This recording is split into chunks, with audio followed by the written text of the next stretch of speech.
Hi, everyone. Judge Andrew Napolitano here for Judging Freedom. Today is Monday, November 24th, 2025. Alastair Crook will be with us in just a moment on why this 28-point so-called peace plan is a bait and switch.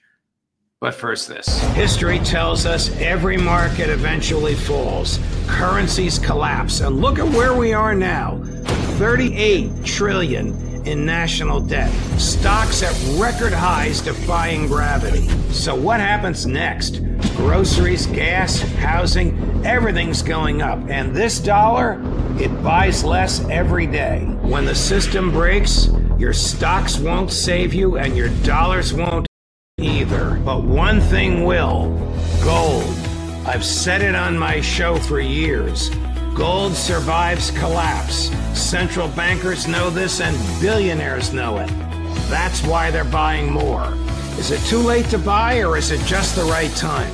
Call my friends at Lear Capital to find out. Ask questions, get the free information.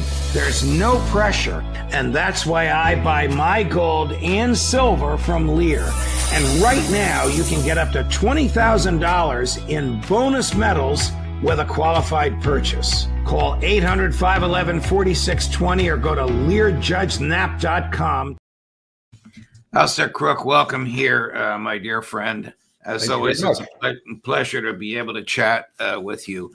Do we know the origins of this rather amateurishly presented 28-point plan? Do we know who wrote it? No. Still, after all this time, we're not quite sure. People are asking who wrote it. And many people say it was jointly written by Witkoff and Kirill Dmitriev. We don't really know who is the author of it at all.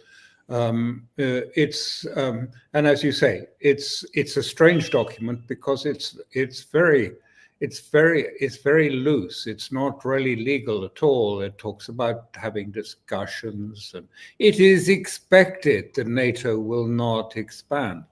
I mean, that's not really quite the sort of guarantee that I think Russia would be looking for. So in many respects, it's a very, very loosely framed. It's not a legal document as such. And so we have to look back, what is it about? And I think there are things that are very telling. I mean, I think if you recall, was it in September, late September, President Trump, in a Truth Social message, said he now understands what's happening in Ukraine, that Ukraine is winning and that Russia is losing, is not gaining any territory, it is stuck there. And what is more is Russia has made a bad mistake in not accepting our earlier ceasefire proposal. He wrote that in September, and he'd just been briefed by General Kellogg, and I think it was Waltz and Rubio. And obviously they'd taken, at face value, the Ukrainian line on you, that Ukraine was still capable of rolling back the Russian forces in that area around Pokrovsk and beyond, Pokrovsk and beyond. They could do that and would do that, and Russia just wasn't taking territory. And then later, I think we see what's happened now. Major cities, the major defensive line of Ukraine is falling one by one. Pokrovsk is effectively fallen. Kupiansk, Seversk, all of these key states, and beyond them is just open farmland, right up to the Dnieper River. And a little while ago in October, Putin announced that there were several thousand Ukrainian troops who were trapped in a cauldron, the Russian term for an encirclement, and they couldn't escape. They would either have to surrender or they would be finished off.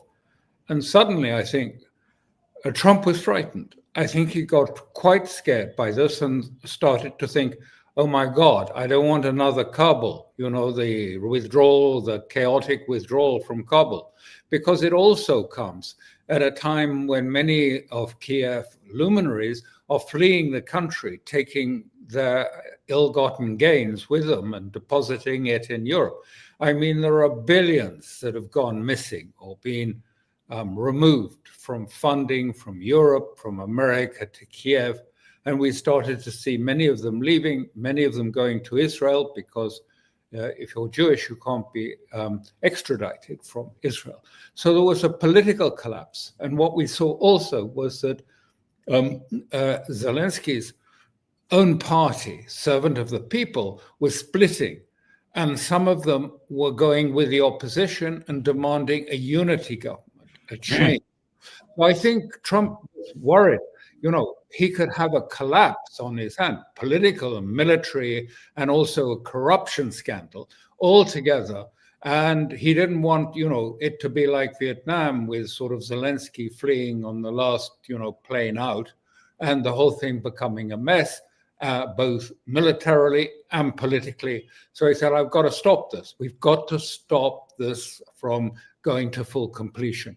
In other words, a complete Russian victory. Do you agree with the dilemma articulated by President Zelensky himself, that he is now faced with the Hobson's choice of losing the country's dignity, probably his tenure in office and maybe his life on one hand, or losing the country's principal backer, the United States, on the other hand, if he accepts or rejects this so-called peace plan as it is written? Clearly, yes, he's in a vice, and that's what they intended to put him into, a vice, so that he would have no choice but to agree with it, or else, it's by no accident that these allegations of corruptions have come up. They've been done deliberately, and they circle Zelensky. He's encircled by people who've been charged with corruption or allegations of corruption made against them, but not Zelensky. Message is clear. Either you do what you're told now, or you may find you're next on the list for corruption, and you'll have to get on the plane to Israel. And so I think he is in a huge dilemma, and his party is slipping away from him. And his control of parliament is slipping away from him. And the parliament is very, very angry with his head of cabinet, his main operator, Yermak. They dislike him very much. Andrei Yermak, they hate him. He's the head of he's a quite a brutal political figure, and he's not liked, and they want him sacked. And Zelensky's refusing, and Parliament is very angry about that. The Rada is very angry about it. Here's a rather forlorn President Zelensky over the weekend. Chris, cut number 3. Зараз один з найважчих моментів нашої історії. This is one of the most difficult moments in our history. The pressure on Ukraine is now at its most intense. Ukraine may now face a very difficult choice, either the loss of dignity, or the risk of losing a key partner, or 28 difficult points, or an extremely harsh winter. The most difficult and further risk are life without freedom, without dignity, without justice, and believing someone who has already attacked us twice. Sounds as though, and who knows, politicians don't always speak truthfully, but it sounds as though he's leaning towards rejecting this and fighting to the bitter end and losing on the battlefield rather than losing by consent. Well, we don't know for sure, but it looks that way. And, that it's also Washington that is in a dilemma, because if they can't get a settlement of some sort that they can claim as a victory of some sort or another, that, this is another war that Trump has managed, the 8th war that he stopped by ceasefire. Unless they can do that, they could be facing a very damaging implosion along the lines of what happened with Kabul. We all remember the scenes from this. And Trump was there at the time. He was superintending. I mean, it was bequeathed to him. Of course, it wasn't his plan, the withdrawal from Kabul, but he experienced the blowback from it. He doesn't want another Kabul. He doesn't want another Vietnam. And he, I think, finally, having been completely misinformed in September, being told, oh, no, it's all right. It's not as bad as you think. The Russians are weak. Their economy is weakening. They're not getting any land. And then suddenly finds that most of the Ukrainian forces are encircled and about to be either killed or taken captive. And so, what are you going to do as the political structures in Kiev are also crumbling? And the corruption is getting, charges and allegations are growing and growing. And he can smell, a really dangerous situation for him. So he's pushing to get it. And he comes up with this proposal, which is rather vague. It's got things in it that Russia won't like and won't accept. And it's got things that, as you've seen, the Europeans are in an outrage and a fury because, of course, the way it's drafted pretty well excludes them. They're frightened to say they don't agree with the plan because they're frightened of Trump. The Europeans are. And so they are sort of tabling their list of 24 objections to this. And, the slightly ironic thing about it is they feel that this gives huge benefits to Russia. And what do they mention as the sort of great concessions that would be so pleasing to Russia? The first one would be that there would be elections in Ukraine. Well, Russia hasn't, actually has always found Zelensky as something of an asset because of his, his rather bizarre way of running a country. He's not even legal. The other thing is that they say, "Oh gosh, this is a huge concession by Russia to say that the army should be capped at 60. No, we want 800,000 men." I mean, this is 16 times what Ukraine accepted in those spring 22 talks in Istanbul. They accepted something much. 800,000 is not a tiny force. It is a big army. And they wanted lots else. But the great one was that it said, oh, look, what we cannot stomach is Trump says, well, maybe Russia can join the G8. I can assure you, Putin has no desire to join the G8. He's doing much better with BRICS. Thank you very much, gentlemen in Europe, but you're completely wrong on that issue. So, they are trying to stick their oar in, trying to make themselves important in this process.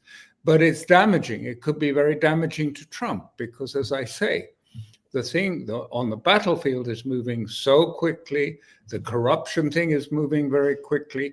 He hasn't got much time. Why is it that you have, or what is the basis for your conclusion in calling this 28-point plan a bait and switch? What's the bait and what's the switch? Okay, the bait is saying to Russia, we can give you some things, we'll do it. But really, it is a testing out. And this is something that Rubio has been saying all the time. Even though he's heard it time and time again from Whitcroft, what are Putin's red lines? He thinks there are not other red lines, that these aren't the real red lines, that he has to test further to make sure that there are where are Putin's weaknesses? Where can we push a knife in and extract some advantage? And so this is being crafted partly to put Russia to test. Okay, where are your true red lines? We're putting this proposal out and we'll see if you will go for it because your economy is weak, as Rubio suggests, which it isn't, but that's his reading misreading of the situation. Let's try and test it out. But of course, when Europe makes this agreement impossible, and when Zelensky says no, then of course what will happen will be, and it's already started, calls for further pressure on Russia. Now we must really put the pressure on. And that's already started, as you probably saw, just on the same day that this was published in Axios, that there were 4 long-range attack cams fired deep into Russia, into Verozhne, well behind 2014 Russia, well into it. It is also the base where their over-the-horizon radars for their strategic defense, intercontinental defense against the United States is based. And of course, those were facilitated by US intelligence and technical help. And so they immediately, none of them reached the target, and Russia immediately fired Iskander missiles to destroy both of the launchers and kill the 10 crew that were there firing them. And then at the same time, we see Besant keeps coming back and saying, well, we're going to really hurt Russia. We can hurt Russia. We need more pressure. He needs to be pressurized into a ceasefire. So this is the bait. The bait is, well, you can have some agreement. Let's see really where your red lines are. And when it becomes even less tolerable to Russia than this, then we'll pull the rug out and you'll be under pressure of further sanctions and further. The only thing is it's too late. It's too late for those tactics because, as Putin said, look, we're not really interested that much. He said this very clearly. And he said, look, we're happy to talk. You know, there are some things in this. We can have a dialogue about some of the aspects of this proposal, however vague and badly drafted it is. We could talk about this, but make no mistakes. If Zelensky says no, if the Europeans reject it, just as happened after Anchorage when Zelensky and the Europeans mounted a huge front against it, if that happens, we'll just finish the job on the battlefield. We're about there anyway, and we're quite happy to do it that way, rather than to do it through a diplomatic process. So we're not under any pressure. I mean, what this says to us is, you know, Russia has the leverage now, not Mr. Trump, and the Europeans have no leverage and are just trying to protest and put their objections in the paper. Because this actually, if you read the 28 points, this, doesn't involve Europe at all. I mean, all of the security are mediated by the United States. Trump is going to sit on the committee that judges the performance of it. It's almost as if he's not in NATO, that he's going to sort of sit above NATO and decide, you know, what are the security arrangements for the future. I mean, again, said in very vague terms. I mean, you know, it was sort of blah, blah, blah. I mean, we'll sort out together, NATO and Russia under US mediation will sort out, you know, the security needs for the future. It can look at the all of these issues, economics, finance, da-di-da.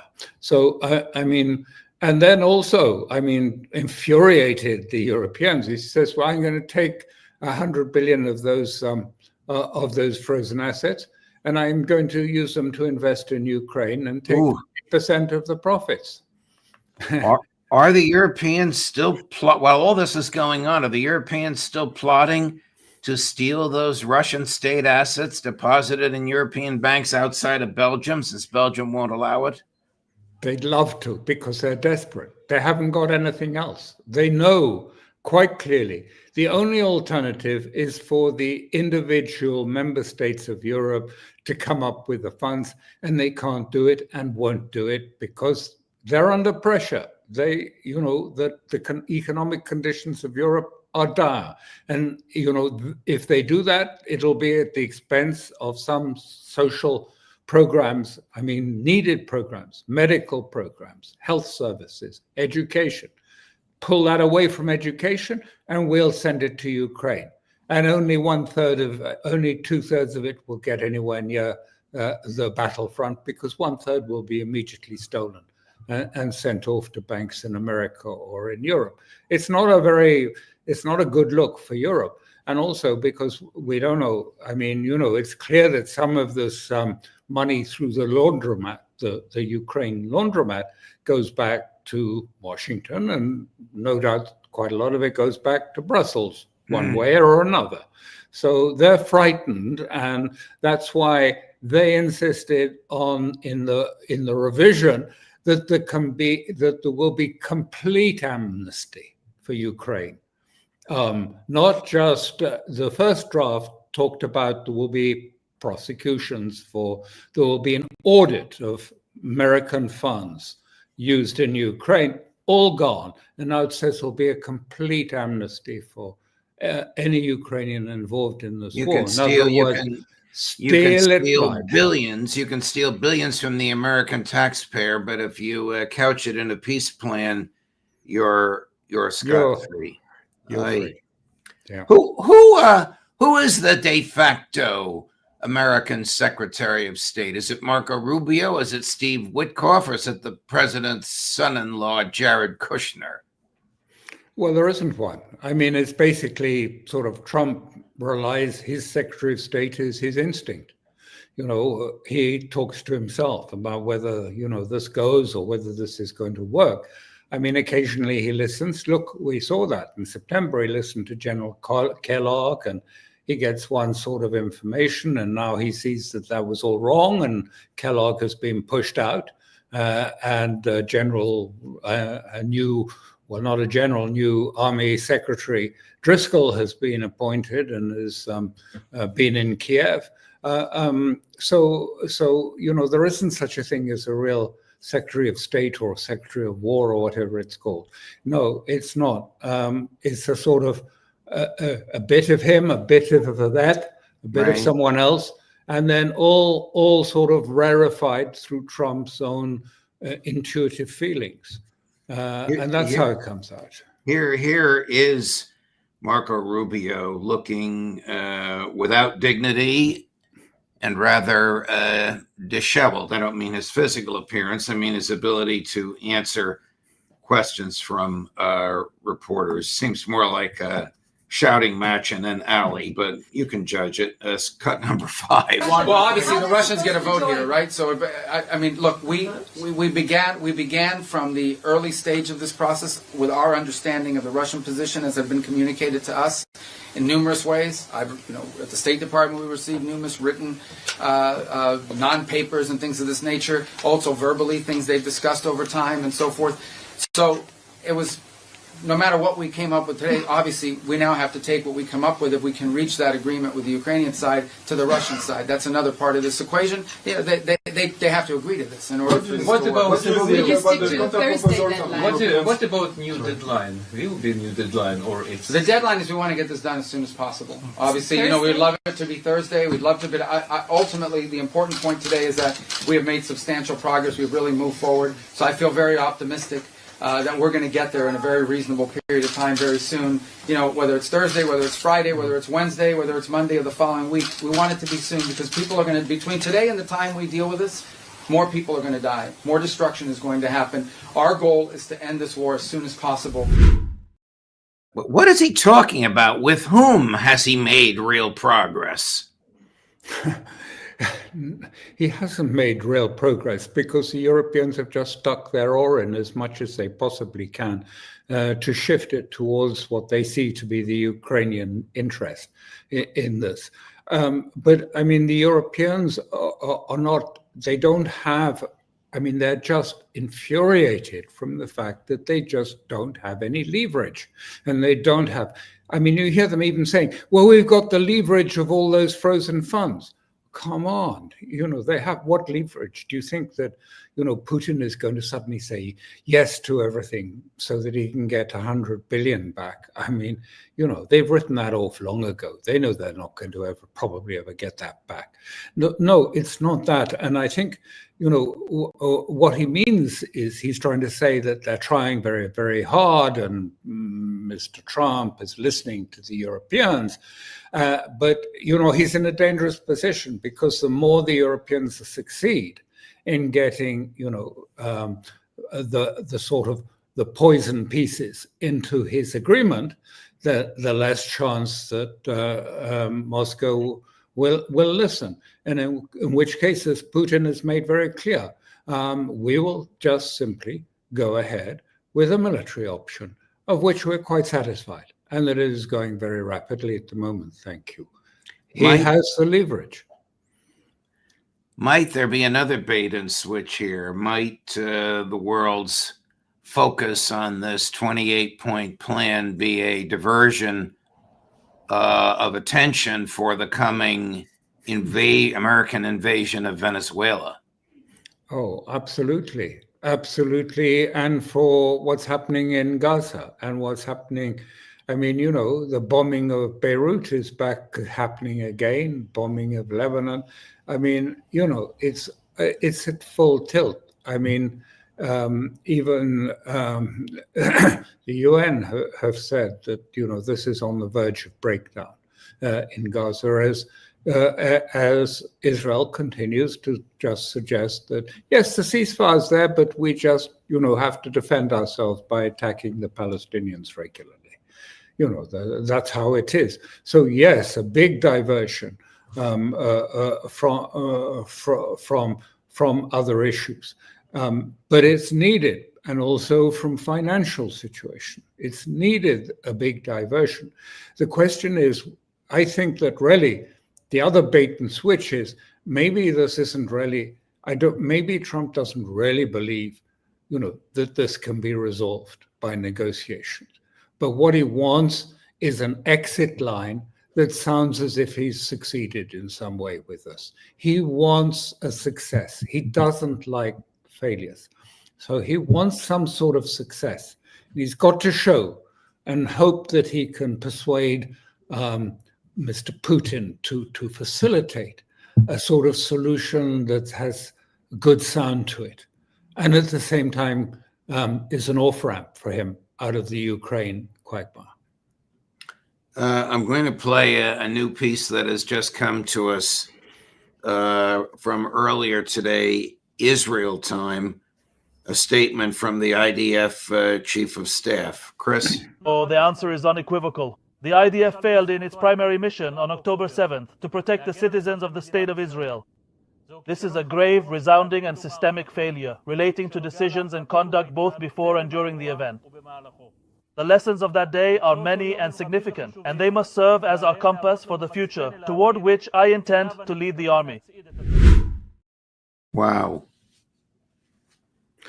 So you have to understand, this is another bait and switch. Again, I'm so sorry to repeat it, but this is Netanyahu and his circle deciding they are going to conduct the investigation on what happened on the 7th of October and not allow a proper inquiry process to happen. And so they are sacking middle-ranking military officers and blaming the military for what happened on the 7th of October, so that it is diverted from Netanyahu and the political echelon around Netanyahu. It is all going to be the blame of middle-ranking military officers, and that they are going to be sacked or removed. And of course, that military figure that you just saw, who is a messianic figure, known to be a hard right, was put in there precisely to do this job, so that the whole thing is being diverted into the sort of middle-ranking military officers to leave Netanyahu above the fray and untouched politically by the consequences of 7th of October. It's hard for me to believe the Israeli public will accept that. The name of this general is Eyal Zamir, Zamir. Yeah, he's a settler. He's a settler and a general, Yeah. meaning he is stealing land in the West Bank for himself. Well, not personally, but he allows that to happen. And the IDF just stand back when the settlers go in and they cut down olive trees. There have been 1,000 olive trees cut down in this recent period. The army just stays back and doesn't intervene. Very rarely does it intervene, and if it intervenes, it's mostly to protect settlers. No, this is part of what we are seeing. It's a deliberate attempt to switch the blame to a scapegoat, which will be the middle-ranking military officials. Alastair Crook, thank you very much. Thanks for the broad array of topics, as always. Safe travels this week. We'll look forward to seeing you next week. All the best, my friend. Thank you very much, Judge. Thank you. Of course. Bye-bye.